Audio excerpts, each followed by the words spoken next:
ঢাকা 11 আসন থেকে নির্বাচিত মাননীয় সদস্য জনাব মোহাম্মদ নাহিদ ইসলাম। জনাব মোহাম্মদ নাহিদ ইসলাম, আপনার সময় 25 মিনিট। ধন্যবাদ আপনাকে।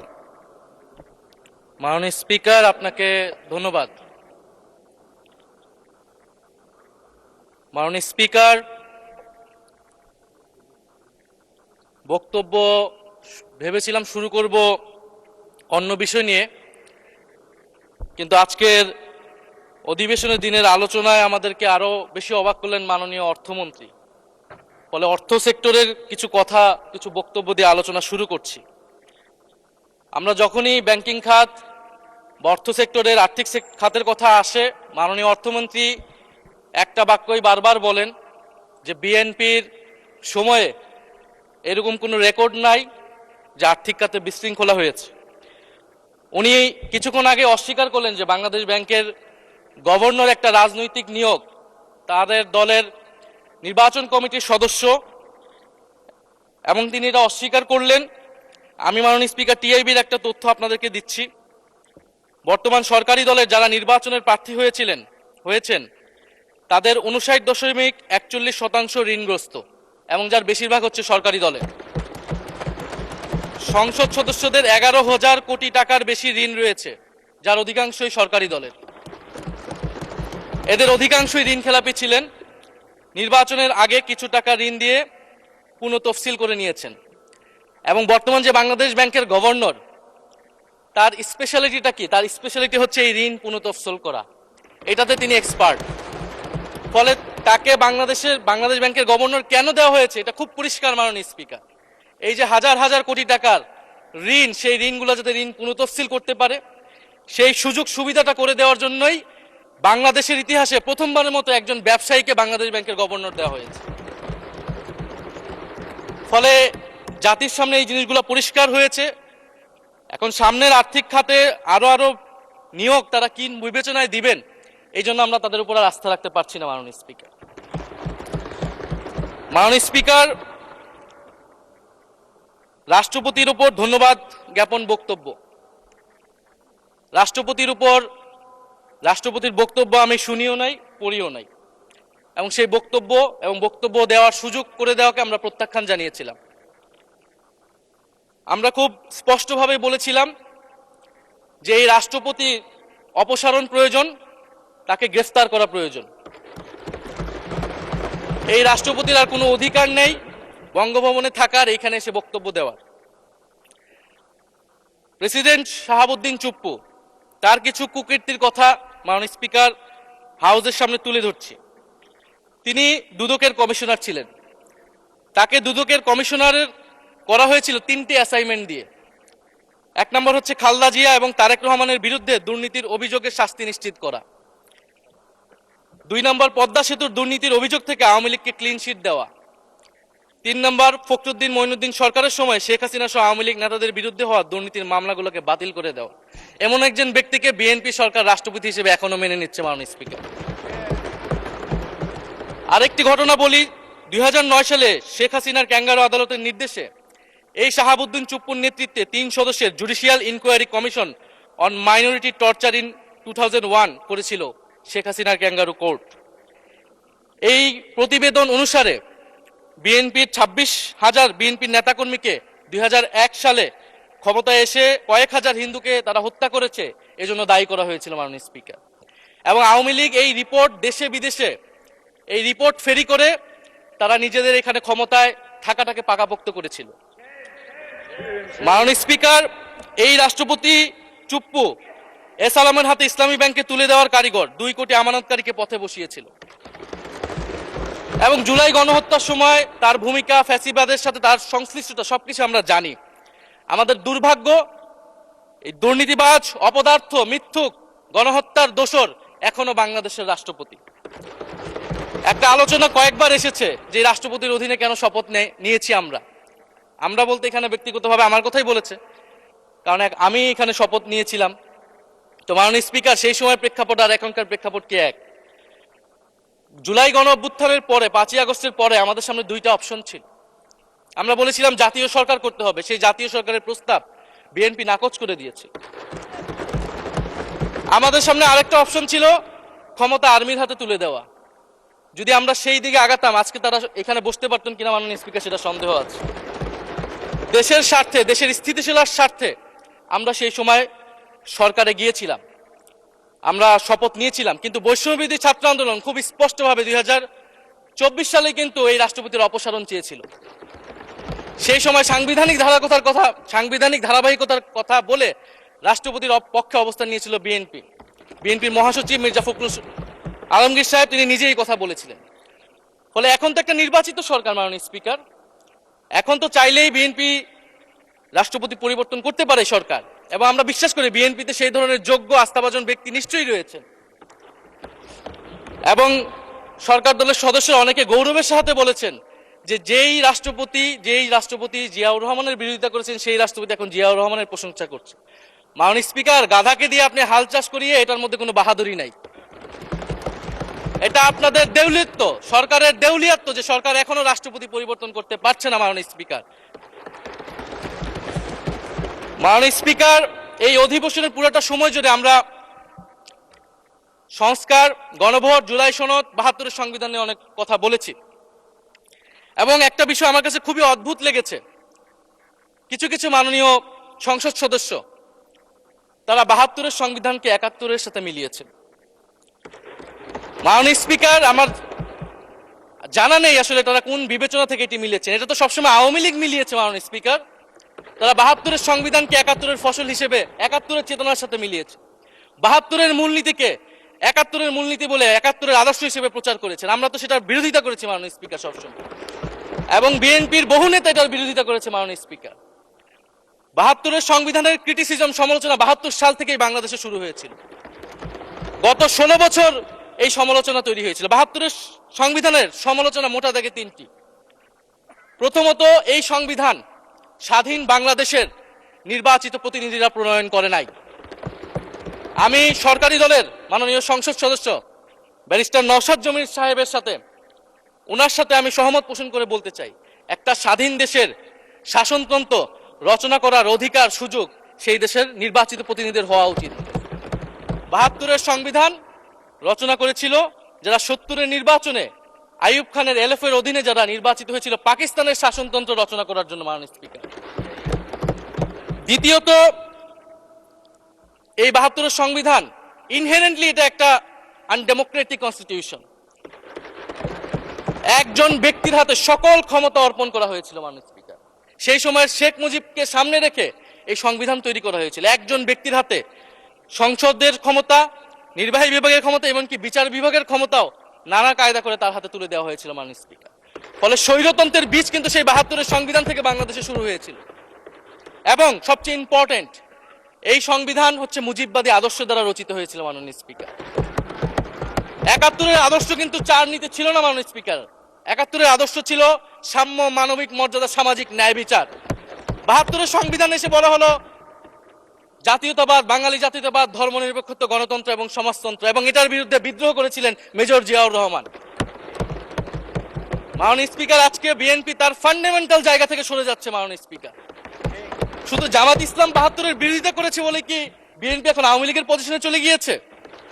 আমাদের জানা নেই মাননীয় স্পিকার। 72-এর সংবিধানের বিরোধিতা করেছেন বদরুদ্দিন উমর, 72-এর সংবিধানের বিরোধিতা করেছেন মাওলানা ভাসানী, 72-এর সংবিধানের বিরোধিতা করেছেন কমরেড মুজাফফর আহমেদ, 72-এর সংবিধানের বিরোধিতা শত শত মুক্তিযোদ্ধারা করেছেন মাননীয় স্পিকার।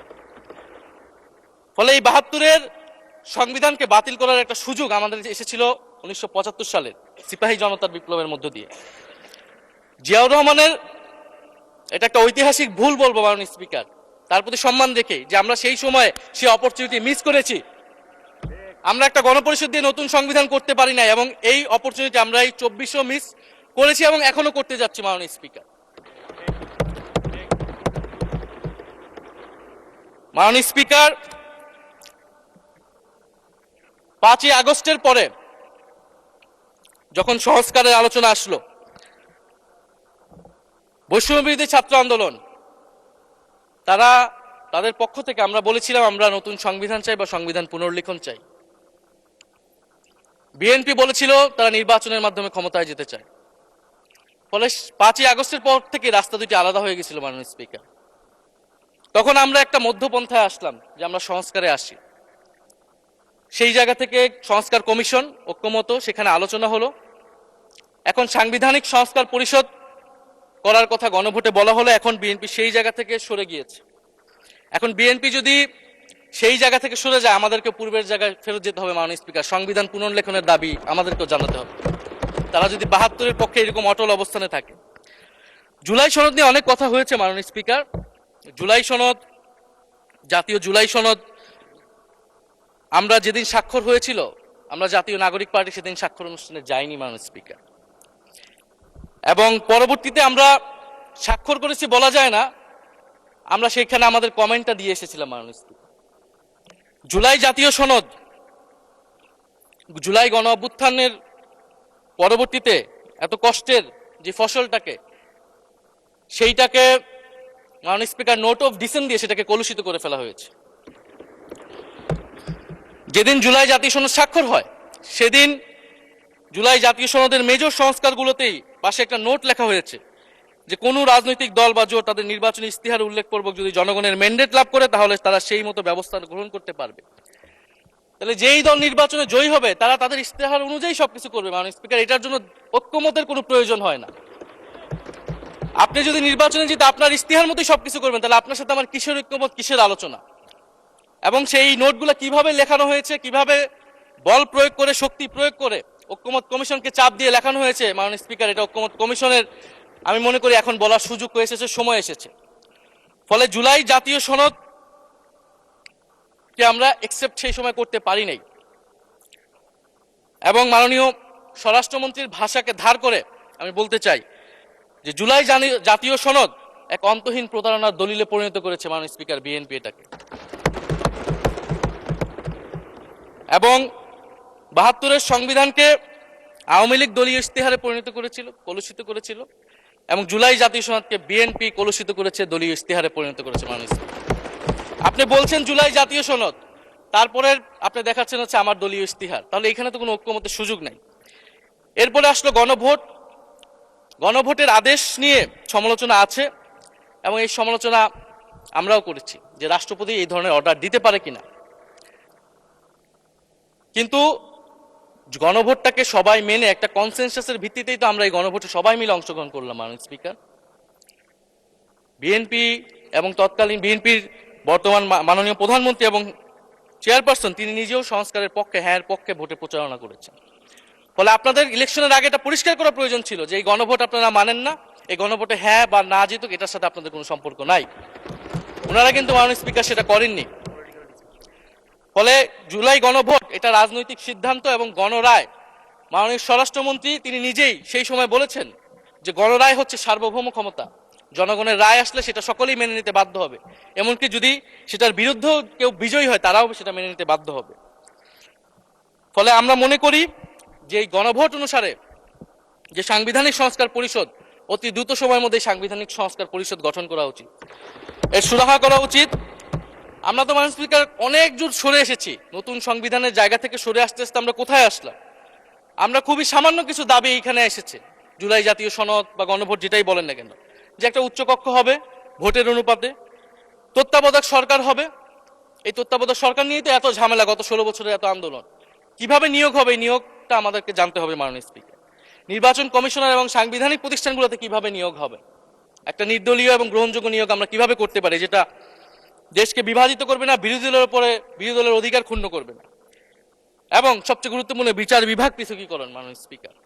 এগুলা আমরা 5ই আগস্টের পরে আসমান থেকে বলি না, এগুলা গত 16 বছর আলোচনা হয়েছে। বিএনপির 31 দফায় আলোচনা ছিল, আরো অনেক রাজনৈতিক দলের আলোচনাতে, সংস্কারের আলোচনা থেকে আমরা মাননীয় স্পিকার ধার করেছিলাম।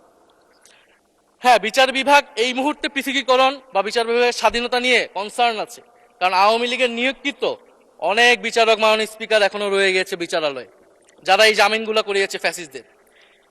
কিন্তু সেটার একটা সুরাহা আপনারা করেন, আমরা সহযোগিতা করব, কিন্তু তারপরে তো বিচার বিভাগের স্বাধীনতা মাননীয় স্পিকার নিশ্চিত করতে হবে। গুম এবং মানবাধিকার অধ্যাদেশ বাতিল করলেন, আপনারা বলছেন ভালো আইন নিয়ে আসবেন। তো ভালো আইন যতক্ষণ পর্যন্ত আনতে পারছে না, ততক্ষণ পর্যন্ত মাননীয় স্পিকার আপনাদের সমালোচনাটা সহ্য করতে হবে। আপনারা ভালো আইন নিয়ে আসুন এবং অতি দ্রুত সময়ের মধ্যে নিয়ে আসুন, আমরা দেখি। মাননীয় স্পিকার, এই সংসদে এই অধিবেশনে আরেকটি বিষয় বারবার এসেছে, সেটা হচ্ছে মুক্তিযুদ্ধ এবং জুলাই গণ অভ্যুত্থান। মুক্তিযুদ্ধকে মাননীয় স্পিকার আমরা শ্রদ্ধা করি। আমরা মনে করি এই প্রজন্ম যারা জুলাই গণ অভ্যুত্থানে অংশগ্রহণ করেছি, জুলাই গণ অভ্যুত্থানের মধ্য দিয়ে মুক্তিযুদ্ধের নতুন রূপ তৈরি হয়েছে, মুক্তিযুদ্ধের নবায়ন হয়েছে। মাননীয় স্পিকার, ফলে মুক্তিযুদ্ধের সাথে জুলাই গণ অভ্যুত্থানের কোনো সাংঘর্ষিক অবস্থান নেই। আমরা বারবার বলেছি মুক্তিযুদ্ধ, জুলাই গণ অভ্যুত্থান হচ্ছে মুক্তিযুদ্ধেরই আরেকটি ধারাবাহিকতা। মুক্তিযুদ্ধে আমরা সাম্য মানবিক মর্যাদার কথা বলেছি, জুলাই গণ অভ্যুত্থানে আমরা বৈষম্য বিরোধী গণতান্ত্রিক বাংলাদেশের কথা বলেছি। মাননীয় স্পিকার, কোথায় পার্থক্য, কোথায় আলাদা, এবং কোন ঘটনা বড় কোন ঘটনা ছোট, এটা অহৈতুক তর্ক। মাননীয় স্পিকার, আমরা কেউ বলি নাই যে জুলাই গণ অভ্যুত্থান মুক্তিযুদ্ধের থেকে বড়, বা জুলাই গণ অভ্যুত্থান 90-এর থেকে বড় বা 90-এর থেকে ছোট।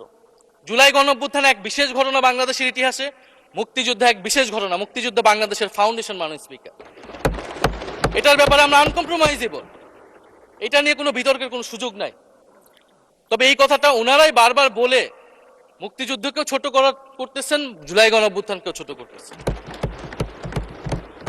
আরেকটি বিষয় মাননীয় স্পিকার, মুক্তিযুদ্ধর কথা যখন এসেছে, আমরা যে সাম্প্রতিক সময়ে জাতীয় মুক্তিযোদ্ধা কাউন্সিল জামুক আইন সংশোধন করা হলো, অধ্যাদেশ পাশ করা হলো, সেখানে কিন্তু একটা গুরুত্বপূর্ণ সংশোধনী এসেছে।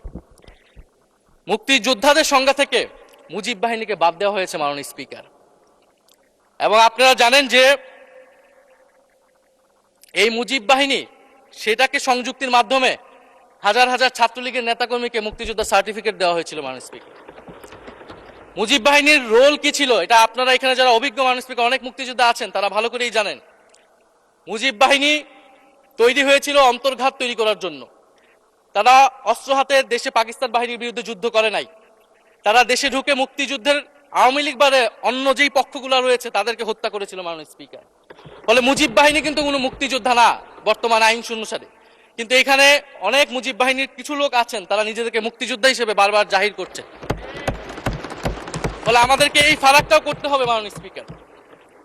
এবং মুক্তিযুদ্ধের পক্ষ বিপক্ষের রাজনীতি গত 50 বছর ধরে হয়েছে, আমরা এই সমাধান এখনো কেন করতে পারিনি? মাননীয় স্পিকার, এর দায়ভার কে নেবে? বিএনপি কি নেবে না, যারা 29 বছর জামাতের সাথে রাজনীতি করেছে?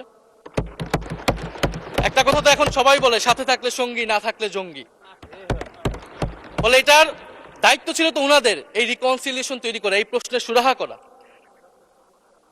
জুলাই গণ অভ্যুত্থানের পরে, স্বাধীনতার 54-55 বছর পরে জাতীয় সংসদে মুক্তিযুদ্ধের পক্ষ আর বিপক্ষ বলে ভাগ থাকবে, এটা তো মাননীয় স্পিকার আমরা প্রত্যাশা করি না, এটা এই প্রজন্ম প্রত্যাশা করে না।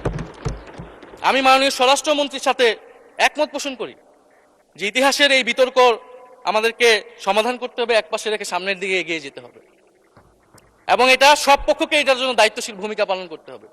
মুক্তিযুদ্ধ যেমন কোনো দেশের ষড়যন্ত্র না, আবার মুক্তিযুদ্ধের নাম করে এদেশে যে লুটপাট ফ্যাসিবাদ কায়েম হয়েছে, সেটাও আমাদের ভুলা যাবে না। মাননীয় স্পিকার, মাননীয় স্পিকার, জুলাই গণ অভ্যুত্থান সকলের অংশগ্রহণে হয়েছিল, এটা আমরা বারবার বলেছি।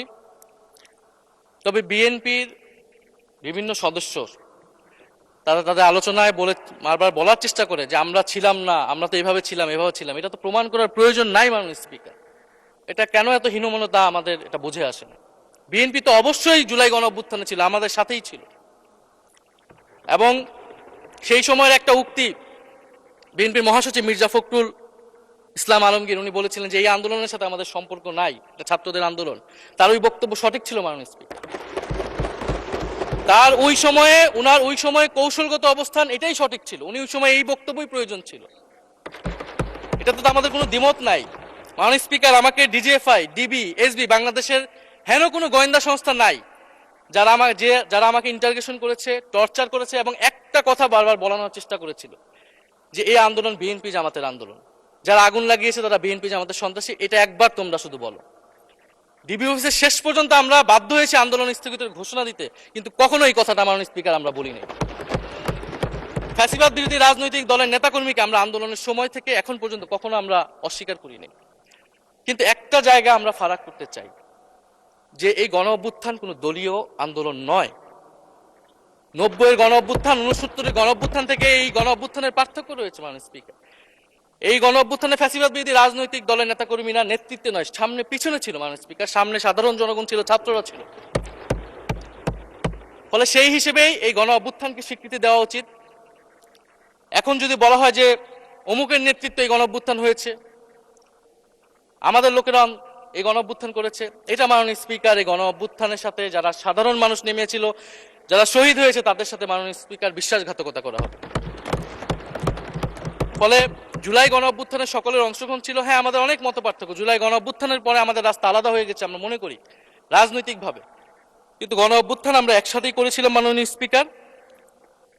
এবং আমি দুইটা কোটেশন বলতে চাই মাননীয় স্পিকার।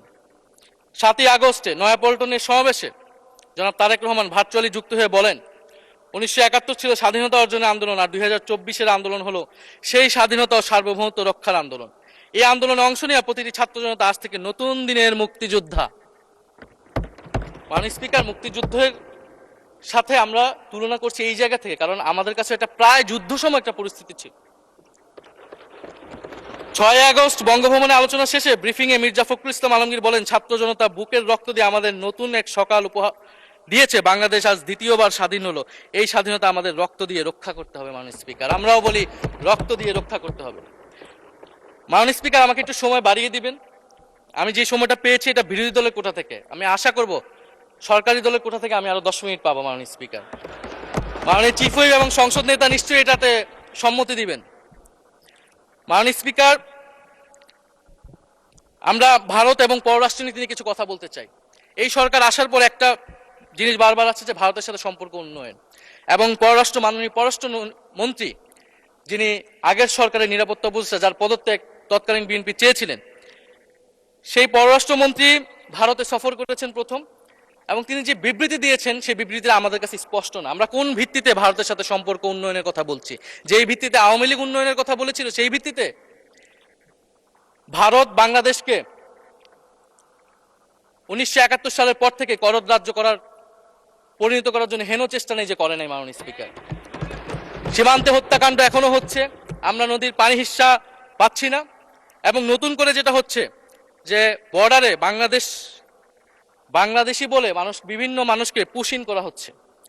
2025 সালে 2 মাসে 4000 মানুষকে বাংলাদেশে পুশিন করেছে ভারত, ইন্ডিয়ান এক্সপ্রেস অনুযায়ী। মাননীয় স্পিকার, এক ভয়ঙ্কর সংকট সামনের দিনে আমাদের দিকে কিন্তু আসতে যাচ্ছে। এবারে পশ্চিমবঙ্গের ইলেকশন হলো মাননীয় স্পিকার, নির্বাচনের কয়েকদিন আগে ভোটার তালিকা থেকে অন্তত 30 লক্ষ জীবিত ভোটারকে বাদ দেওয়া হয়েছে। এদের অধিকাংশ হচ্ছে মুসলিম এবং মতুয়া সম্প্রদায় মাননীয় স্পিকার। এবং এনআরসি তারা করেছে, বাংলাভাষী মুসলমানদেরকে তারা বাংলাদেশি বলে বিতাড়িত করছে এবং বাংলাদেশে পুশিন করার চেষ্টা করছে। এবং আমাদের যে ভারতের সাথে আগের সংকট রয়েছে, এবং গত 16 বছর যে ফ্যাসিজম ছিল, সেটাকে আঞ্চলিক এবং আন্তর্জাতিকভাবে আওয়ামী লীগকে স্পষ্টভাবে সমর্থন দিয়েছিল ভারত। এবং এখনো জুলাইয়ের গণহত্যাকারী খুনি শেখ হাসিনা, ওসমান হাদির হত্যাকারীরা সবাই ভারত তাদেরকে আশ্রয় দিয়েছে। ফলে ভারতের সাথে এই বিষয়গুলো নিয়ে আমাদের সরকার কি কথা বলেছে এটা মাননীয় স্পিকার আমরা জানতে চাই। ভারতের সাথে সম্পর্ক আমরা উন্নয়ন করতে চাই, ভারত আমাদের প্রতিবেশী দেশ, কিন্তু মর্যাদার ভিত্তিতে, সাম্যের ভিত্তিতে এই সম্পর্ক হতে হবে মাননীয় স্পিকার। ভারত শুধু আওয়ামী লীগের সাথে সম্পর্ক তৈরি করে এই দেশকে নিয়ন্ত্রণ করার চেষ্টা করছে, সেই দিনকে সে কবর রচনা করতে হবে মাননীয় স্পিকার। ফলে এটা আমরা বুঝতে পারতেছি না ভারত বিএনপির সাথে বা বর্তমান সরকারের সাথে তার সম্পর্কের ভিত্তিটা কি, এবং বর্তমান সরকার আমার এই কথাগুলো যেগুলো আমি বললাম সেগুলো নিয়ে ভারতের সাথে কথা বলেছে কিনা মাননীয় স্পিকার। মাননীয় স্পিকার, দুর্নীতি নিয়ে অনেক কথা হয়, আমি ঋণ খেলাপির পরিসংখ্যানগুলো দিলাম, এবং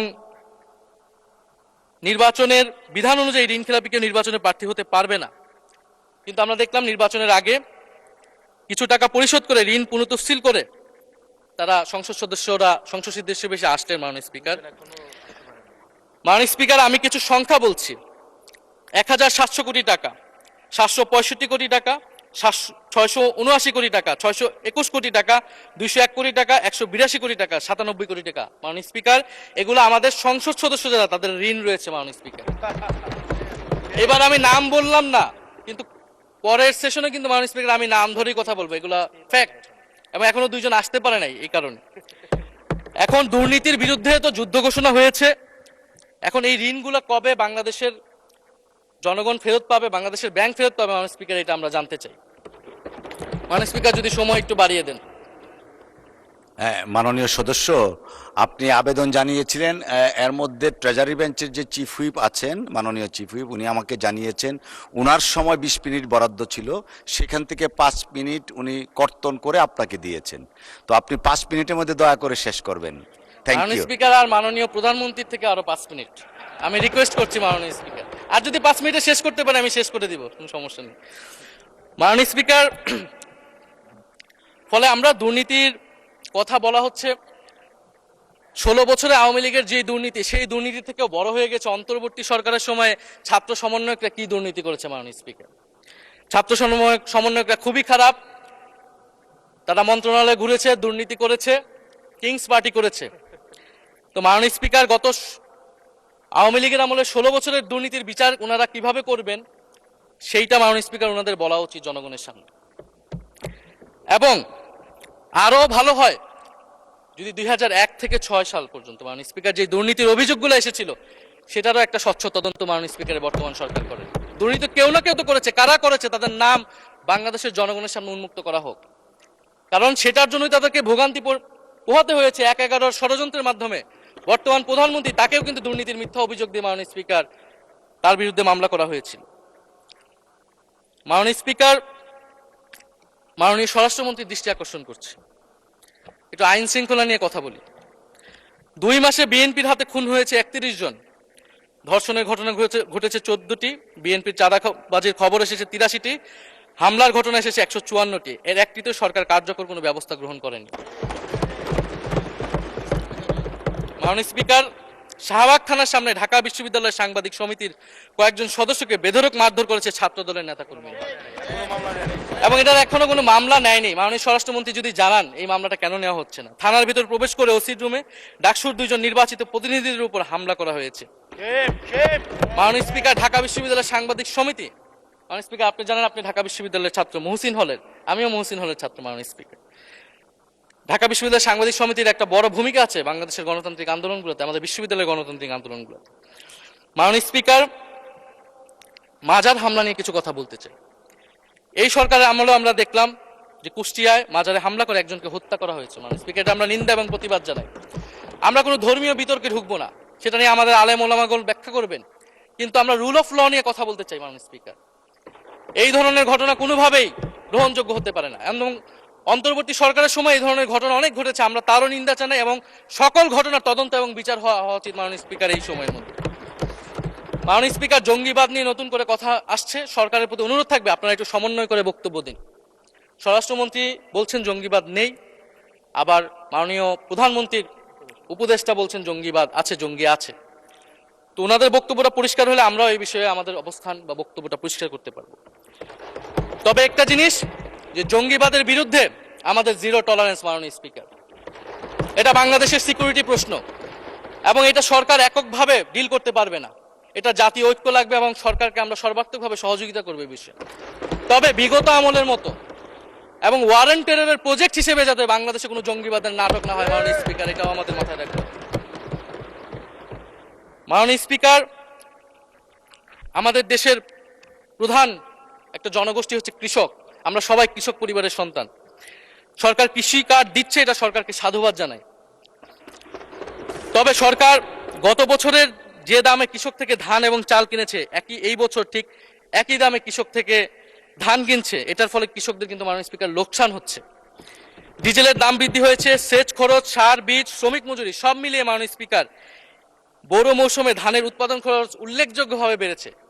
একদিকে কৃষি কার্ড দিবেন, আরেকদিকে ধানের ন্যায্য মূল্য আপনারা কৃষককে দিবেন না, এটা মাননীয় স্পিকার কোনো সমাধান বলে আমরা মনে করি না। মাননীয় স্পিকার, আমরা জুলাই গণহত্যার বিচার নিয়ে মাননীয় আইনমন্ত্রীকে এখন পর্যন্ত কোনো ব্রিফিং মাননীয় সংসদে করতে শুনি নাই, হয়তো আমার মিস হয়ে যেতে পারে। আমরা আশা করব উনি প্রতি অধিবেশনে সংসদে এবং সংসদের বাইরে, আমাদের ট্রাইব্যুনালের চিফ প্রসিকিউটর আছেন, মাননীয় আইনমন্ত্রীর থেকেও আমরা জুলাই গণহত্যার বিচার প্রক্রিয়া কতটুকু আগাচ্ছে, কিভাবে আগাচ্ছে, এটা নিয়ে আমরা স্বচ্ছ বক্তব্য ওনাদের কাছ থেকে, সরকারের কাছ থেকে মাননীয় স্পিকার আশা করি। আমরা আশা করি মাননীয় স্পিকার, যে জুলাই যারা শহীদ হয়েছিলেন, শহীদ পরিবারদের যে সকল সুযোগ সুবিধা দেওয়া হয়েছিল অন্তর্বর্তী সরকার থেকে, সেই সব কিছু অব্যাহত থাকবে এবং বর্তমান সরকার সেটা আরো বৃদ্ধি করবে মাননীয় স্পিকার, শহীদ পরিবার এবং আহত যোদ্ধাদের জন্য। মাননীয় স্পিকার, আর 2 মিনিট যদি বৃদ্ধি করতেন আমি শেষ করে দিব। 2 মিনিট। জি, 2 মিনিট বৃদ্ধি করা হলো। মাননীয় স্পিকার, আমরা এই জুলাই গণ অভ্যুত্থানে এই প্রজন্ম কর্মসংস্থানের বড় একটা দাবি নিয়ে কিন্তু মাননীয় স্পিকার চাকরির আন্দোলন থেকে আন্দোলনটা শুরু হয়েছিল। ফলে আমরা আশা করব এই সরকারের সময় কর্মসংস্থানের সুরাহা হবে এবং সেটার জন্য আর্থিক খাতে দুর্নীতি বন্ধ করতে হবে, বিনিয়োগ আনতে হবে এবং চাকরিতে স্বজনপ্রীতি, দুর্নীতি এগুলো একদম বন্ধ করতে হবে মাননীয় স্পিকার, সরকারি চাকরিতে বিশেষত। মাননীয় স্পিকার, একটা বিষয় যে সরকার এখন বলে দিচ্ছে যে বিরোধী দল কিভাবে কথা বলবে, কিভাবে বিরোধিতা করবে এবং বিরোধী দলের পতনও হয়ে যাবে, এরকম কথা মাননীয় স্পিকার এই সংসদে আমাদের শুনতে হচ্ছে। তো বিরোধী দল তো মাননীয় স্পিকার সরকারের প্রেসক্রিপশন অনুযায়ী বিরোধিতা করবে না, সরকারের শিখিয়ে দেওয়ার প্রয়োজন নাই কিভাবে কথা বলবে, কিভাবে বিরোধিতা করবে। বিরোধী দল বিরোধিতা করবে, সমালোচনা করবে, জনগণ এটা ঠিক করবে বিরোধী দলকে কতটুকু সমর্থন দিবে কি দিবে না। এবং বিরোধী দলের রাজনীতি মাননীয় স্পিকার বিএনপি করেছে, আমরা দেখেছি, তখন ছোট ছিলাম। মাননীয় স্পিকার, আমি যখন ইন্টারমিডিয়েটে পড়ি, খালেদা জিয়া তখন গ্রেফতার হন এবং তার পরের দিন আমার বাবা রাজনৈতিক মামলায় গ্রেফতার হন। আমার মা আমাকে নিয়ে থানায়, কোর্টে এবং কারাগারে আমি আমার মায়ের সাথে ঘুরেছি মাননীয় স্পিকার। আমি জানি আমার এই অভিজ্ঞতা বাংলাদেশের লাখ লাখ মানুষের, ফ্যাসিবাদ বিরোধী আন্দোলন, রাজনৈতিক কর্মী যারা রয়েছে তাদের সকলের একই অভিজ্ঞতা মাননীয় স্পিকার। মাননীয় স্পিকার, সেই অভিজ্ঞতা থেকেই বিশ্ববিদ্যালয়ে যখন এসেছি প্রথম, মনে হয়েছে যে এই প্রজন্ম হিসেবে আমাদের একটা দায়বদ্ধতা আছে। আমার সামনে একজন স্বৈর শাসক থাকবে, বাংলাদেশের একজন ছাত্র হিসেবে আমি এটা মেনে নিতে পারিনি মাননীয় স্পিকার প্রথম বর্ষ থেকে। সেই জায়গা থেকে কাজ করেছি জুলাই গণ অভ্যুত্থানে। মাননীয় স্পিকার, আমি আমার এলাকা নিয়ে শুধু শেষ করব, সবাই যেহেতু এলাকা নিয়ে কথা বলে প্রথম আসলে, আমি মাননীয় প্রধানমন্ত্রীর প্রতিবেশী, ঢাকা 17-এর প্রতিবেশী হচ্ছে ঢাকা 11 মাননীয় স্পিকার। সংসদে সরকার দল এবং বিরোধী দলের যেই পরিমাণ বৈষম্য, ঢাকা 17 এবং ঢাকা 11-এর একই পরিমাণ মাননীয় স্পিকারের বৈষম্য। ফলে উনি যাতে এই বৈষম্য দূর করেন এবং ঢাকা 11-এর জন্য যদি মাননীয় সদস্য 2 মিনিট চেয়েছিলেন, শেষ হয়ে গেছে। আর 2 মিনিট দেওয়া হলো, 2 মিনিটের মধ্যে শেষ করে ফেলেন প্লিজ। স্পিকার, ধন্যবাদ আপনাকে। ফলে এই বৈষম্য উনি সংসদেও দূর করবেন, সংসদেও দূর হবে এবং আমার এলাকাও সেই উন্নয়ন কার্যক্রম হবে। ঢাকা 11 এই গণ অভ্যুত্থানের অন্যতম হটস্পট ছিল রামপুরা, বাড্ডা, ভাটারা এলাকা মাননীয় স্পিকার, যেখানে অনেক প্রাইভেট বিশ্ববিদ্যালয়, মাদ্রাসা, তারা সকলে এসে কিন্তু ফ্যাসিস্টদেরকে প্রতিহত করেছিল এবং এই অত্র এলাকার নানান সমস্যা। তো সরকারের জায়গা থেকে আমি আশা করব, আমি হয়তো অনেক সমালোচনা করতে পারি, অনেক ভুল ত্রুটি থাকতে পারে, যেহেতু নতুন এসেছি, কথা বলছি। তো সেই জায়গা থেকে যাতে আমার এলাকার প্রতি কোনো বিরূপ মনোভাব না থাকে, কোনো বৈষম্য যাতে না হয় মাননীয় স্পিকার। আপাতত ওনারা ওইখানকার যিনি পরাজিত প্রার্থী, তাদেরকে দিয়ে বিভিন্ন উন্নয়ন কার্যক্রম করছে প্রশাসক, এই সিটি কর্পোরেশনের প্রশাসক। তা আমার ক্রেডিটের দরকার নাই, কিন্তু উন্নয়ন হলেই মাননীয় স্পিকার চলবে। মাননীয় স্পিকার, আমি সর্বশেষ বলতে চাই, এই প্রথম অধিবেশনে বিশ্ববিদ্যালয় জীবনে ঢাকা বিশ্ববিদ্যালয়ের অনেক স্বপ্ন নিয়ে গিয়েছিলাম। প্রথম মাসে মাননীয় স্পিকার হতাশ হয়েছিলাম, যখন দেখেছি হলের সিস্টেম, যখন দেখেছি বিশ্ববিদ্যালয়ের সিস্টেম। এবং এই সংসদে মাননীয় স্পিকার প্রথম অধিবেশনে আমি অনেক হতাশ হয়েছি। সরকারি দলের সদস্যরা যেভাবে স্তুতি করেছে, যেভাবে সংবিধান সংস্কার পরিষদকে বাতিল করে দেওয়া হয়েছে, যেভাবে গণভোটকে অস্বীকার করেছে, মাননীয় স্পিকার, আমি আশা করব আমাদের এই হতাশা অতি দ্রুতই শেষ হবে এবং আমরা যেই কমিটমেন্ট জনগণের কাছে করেছি সেই সকল প্রতিশ্রুতি আমরা রক্ষা করে সামনের দিকে এগিয়ে যেতে পারবো। মাননীয় স্পিকার, আপনাকে ধন্যবাদ, এই হাউসের সকলকে ধন্যবাদ মাননীয় স্পিকার।